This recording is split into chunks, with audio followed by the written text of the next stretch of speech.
Assalamualaikum warahmatullahi wabarakatuh. Semangat pagi. Berjumpa lagi dalam mata pelajaran Bahasa Indonesia kelas 7. Pada pertemuan sebelumnya kita sudah membahas tentang materi pelajaran Bahasa Indonesia secara garis besar yang akan kita pelajari pada semester ini. Nah, pada pertemuan kali ini kita melanjutkan pada bab 1 yaitu teks deskripsi. Apa saja yang perlu kalian ketahui dalam teks deskripsi, kemudian apa yang perlu kita kupas dalam teks deskripsi akan kita bahas dalam pertemuan kali ini. Selanjutnya, kalian perlu tahu tentang bagian-bagian yang akan kita pelajari dalam teks deskripsi. Yang pertama, memahami informasi dalam teks deskripsi. Yang kedua, menelaah struktur dan kebahasaan teks deskripsi. Dan yang ketiga, menyusun teks deskripsi. Untuk selanjutnya, kalian perlu tahu kompetensi dasar yang perlu kalian kuasai pada bab ini.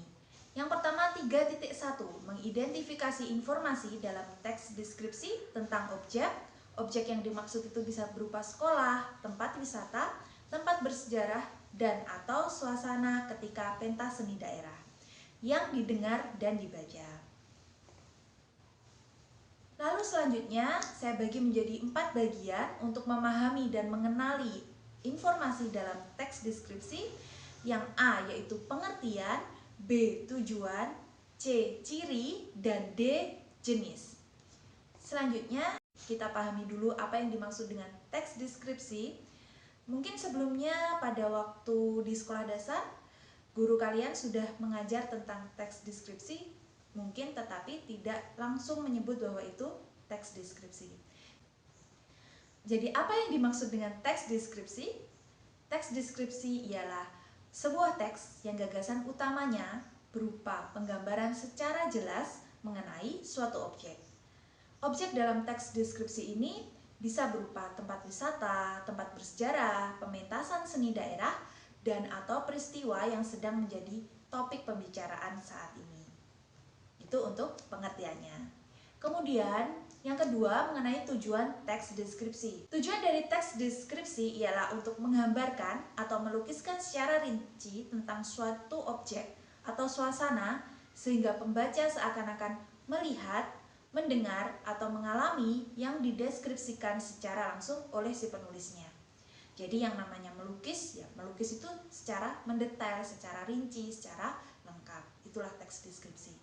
Nanti akan lebih jelas ketika kita sudah masuk ke contohnya.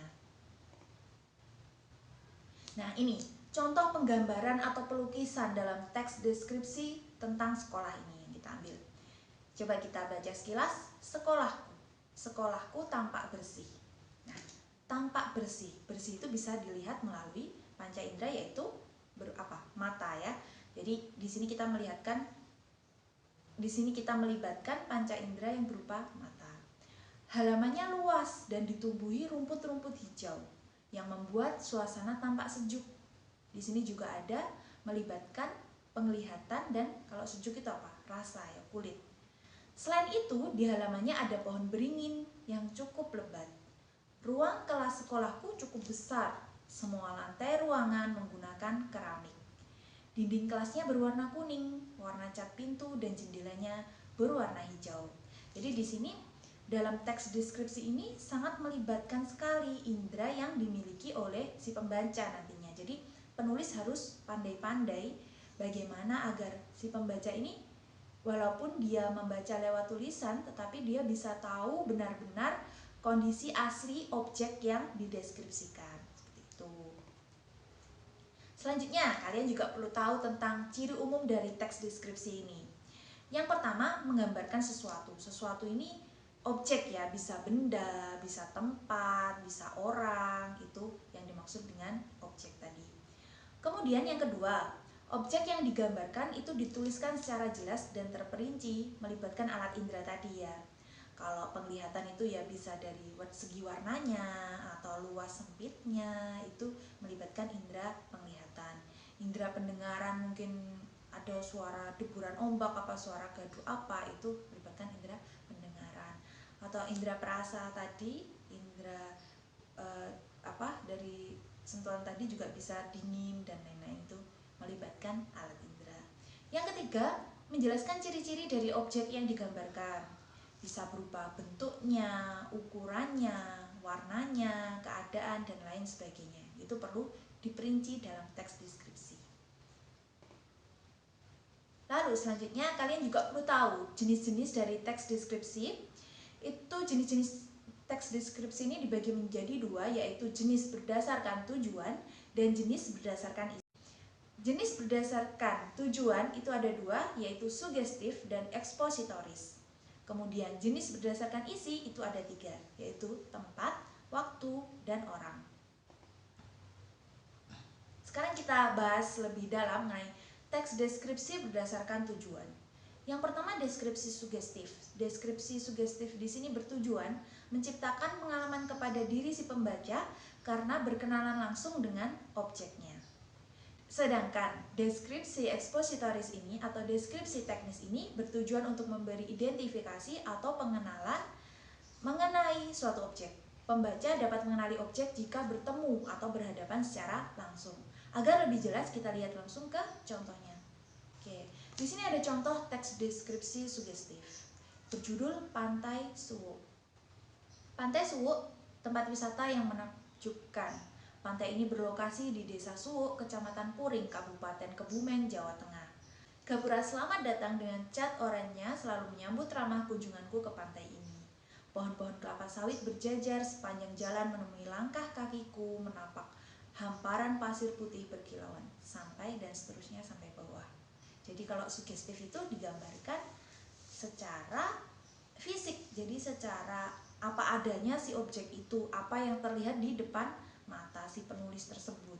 Jadi kita bisa langsung menangkap dengan indera. Berbeda dengan teks deskripsi eksplanatoris, kita lihat contohnya ya. Di sini mengangkat judul Danau Toba. Danau Toba adalah danau terluas di Indonesia bahkan di Asia Tenggara. Sebuah danau vulkanik dengan ukuran panjang 100 km dan lebar 30 km serta kedalaman terjauh kira-kira 400 meter yang terletak di Provinsi Sumatera Utara, Indonesia. Jadi di sini bisa kalian tangkap perbedaannya kan. Kalau eksplanatoris ini lebih ilmiah, jadi benar-benar diukur, bahkan diukur panjang, lebarnya, kedalamannya berapa, itu benar-benar dijelaskan secara ilmiah. Benar-benar datanya ini diambil secara terperinci, bukan hanya yang ditangkap oleh indera tapi benar-benar akurat. Nah, seperti itu. Kita lanjutkan, di tengah Danau Toba terdapat sebuah pulau vulkanik bernama Pulau Samosir yang berada pada ketinggian sekitar 1000 meter di atas permukaan laut. Bisa kalian bandingkan ya perbedaan antara yang deskripsi sugestif dan deskripsi eksplanatoris. Selanjutnya kita bahas mengenai tes deskripsi berdasarkan isinya. Tadi ada 3 ya. Yang pertama adalah deskripsi tempat atau spasial. Deskripsi ini yaitu suatu teks yang melukiskan ruang atau tempat berlangsungnya suatu peristiwa. Pelukisannya harus dilihat dari berbagai segi agar ruang tersebut tergambar dengan jelas dalam pikiran dan perasaan si pembacanya. Kita lihat contohnya agar lebih jelas. Contoh teks deskripsi tempat di sini, kejernihan yang ada di air danau membuatnya kerap kali dimanfaatkan untuk dijadikan sebagai irigasi pertanian. Jadi di situ kelihatan bahwa tempat yang dimaksudkan itu terlihat jernih airnya. Kemudian kita langsung lanjut ke paragraf kedua. Di tepian danau tumbuh beberapa tumbuhan air. Kemudian di situ juga tepat di bawah teratai. Jadi yang diulas di situ adalah mengenai bagian-bagian yang menjelaskan tentang tempat. Dijelaskan tempat-tempat yang ada di sekitarnya. Jadi seperti itu untuk deskripsi tempat. Kalian perlu tahu benar-benar dalam menguraikan tempat itu lokasinya terletak di mana, kemudian ada tempat-tempat apa di sekitarnya, itu dijelaskan dalam deskripsi tempat.